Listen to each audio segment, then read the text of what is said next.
Bienvenue sur la quotidienne de l'IA, rubrique du premier site d'information sur l'IA, à savoir ia-info.fr. Aujourd'hui, on va plonger au cœur d'une révolution sanitaire absolument fascinante, où la science-fiction est tout simplement en train de devenir notre réalité médicale. Ce décryptage s'appuie sur le travail de recherche et l'excellent article de Didier Taormina, qui a été publié en mai 2026. Vous allez le voir, la Chine est littéralement en train d'inventer et de déployer le médecin numérique à une échelle qu'on n'aurait jamais cru possible. C'est un bouleversement complet de la médecine qui mérite vraiment qu'on s'y attarde. Pour bien comprendre ce qui se joue en ce moment, imaginez un instant. Confier le suivi de toute sa grossesse à un avatar. Ça paraît dingue, non ? Eh bien, c'est très exactement l'histoire de Wang Yifan, une jeune femme de Shanghai. Elle a décidé de faire suivre sa grossesse de A à Z par le clone numérique du célèbre docteur Du Hongtao, et ce, sans jamais le rencontrer en chair et en os. Cette petite anecdote est super révélatrice, elle nous montre à quel point l'intelligence artificielle s'immisce aujourd'hui dans les moments les plus intimes et les plus vitaux de l'expérience humaine. Au menu aujourd'hui, on va suivre un cheminement très clair. D'abord, on va s'intéresser à cette nouvelle réalité de la grossesse gérée par un avatar. Ensuite, on fera un point sur le système médical chinois sous tension qui a déclenché tout ça.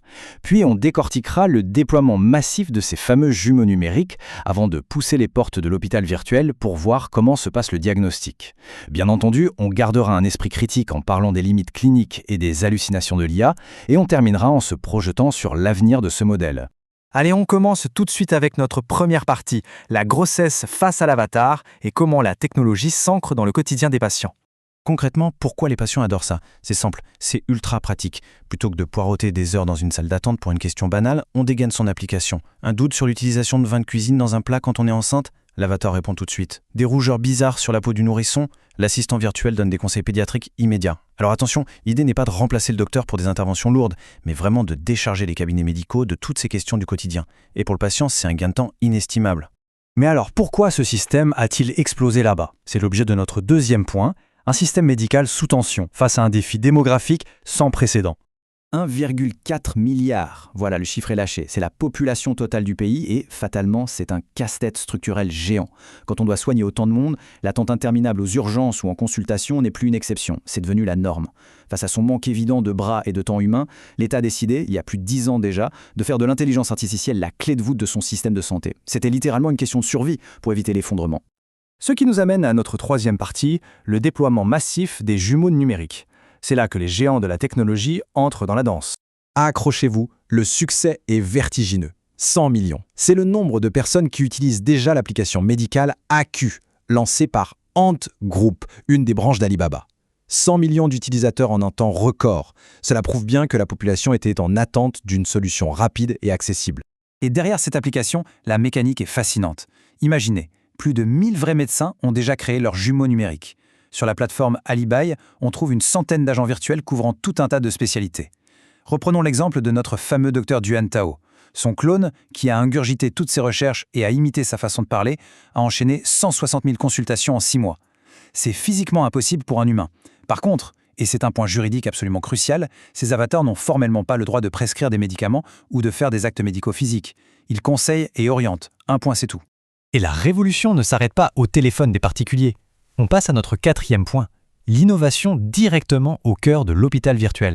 Désormais, des intelligences artificielles ultra spécialisées bossent en coulisses dans des centaines d'établissements. C'est un vrai travail d'équipe avec les médecins. On a par exemple DeepSeek, qui est le grand spécialiste des dialogues médicaux généralistes.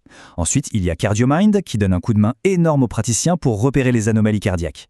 Et encore plus bluffant, Panda. C'est une intelligence artificielle dédiée à l'oncologie, conçue spécialement pour détecter le cancer du pancréas très tôt, ce qui est habituellement très difficile à diagnostiquer à temps. Et pour vous donner une idée de la puissance de frappe de ces outils, regardez l'Agent Hospital. C'est un établissement entièrement virtuel, imaginé par l'université de Tsinghua. Il tourne avec seulement 14 médecins artificiels. Leur bilan, 3000 patients diagnostiqués chaque jour, avec un taux de précision de 93%. Pour qu'une équipe humaine atteigne un tel volume de dossiers, il lui faudrait des années de travail. Ce gouffre en matière de productivité est fascinant, mais il demande aussi à la communauté scientifique de garder la tête froide. Justement, gardons la tête froide. On aborde la cinquième partie, le rappel à la réalité, les fameuses hallucinations et les limites cliniques de l'intelligence artificielle. Vous en avez sans doute déjà entendu parler. La grande faiblesse de ces systèmes, c'est ce qu'on appelle l'hallucination. C'est quoi exactement ? C'est quand l'algorithme, plutôt que de dire humblement « je ne sais pas », va vous inventer une réponse complètement fausse, mais en vous la servant avec un aplomb incroyable. L'intelligence artificielle ne sait pas qu'elle ne sait pas. Et dans le domaine de la santé, donner une mauvaise information avec assurance, c'est un danger absolu. Comme le souligne brillamment l'experte Ruby Wang, il y a un monde entre le laboratoire et la salle d'auscultation. Sur le papier, face à un examen médical standardisé et bien net, la machine fait un sans faute. Mais dans la vraie vie, un vrai patient a souvent un discours décousu, du mal à expliquer précisément où il a mal, et un dossier médical à moitié vide. Et là, face au chaos du réel, l'algorithme patine complètement. C'est bien la preuve que le flair humain, l'intuition et l'expérience du praticien restent totalement irremplaçables pour prendre la décision finale. Allez, on arrive à notre toute dernière partie. Quel futur pour ce modèle? Qu'est-ce qui nous attend pour les prochaines années? Si cet écosystème grandit si vite en Chine, c'est grâce à un contexte unique. Une densité humaine énorme, un manque de médecins dans les campagnes, une population qui vieillit très vite et un État qui adapte sa réglementation à la vitesse de l'éclair. Tout cela s'inscrit dans un plan stratégique visant 2030. Mais ce qu'il faut vraiment retenir, c'est que les experts estiment que ce modèle va devenir exportable. D'ici 3 à 5 ans, ces médecins virtuels pourraient bien commencer à s'installer dans nos propres systèmes de santé, partout dans le monde. C'est littéralement pour demain. Pour conclure cette analyse, il nous reste une question centrale, profondément éthique. Si l'on emporte massivement cette efficacité technologique incroyable, qu'adviendra-t-il du lien humain, ce pilier fondamental dans le processus de guérison? Une machine aussi performante soit-elle, pourra-t-elle un jour remplacer l'empathie, le regard rassurant d'un docteur, ou simplement garantir la protection absolue de nos données médicales? C'est une vraie question de société qui reste ouverte. Sur ces réflexions, retrouvez toute l'actualité autour de l'intelligence artificielle sur le portail ia-info.fr.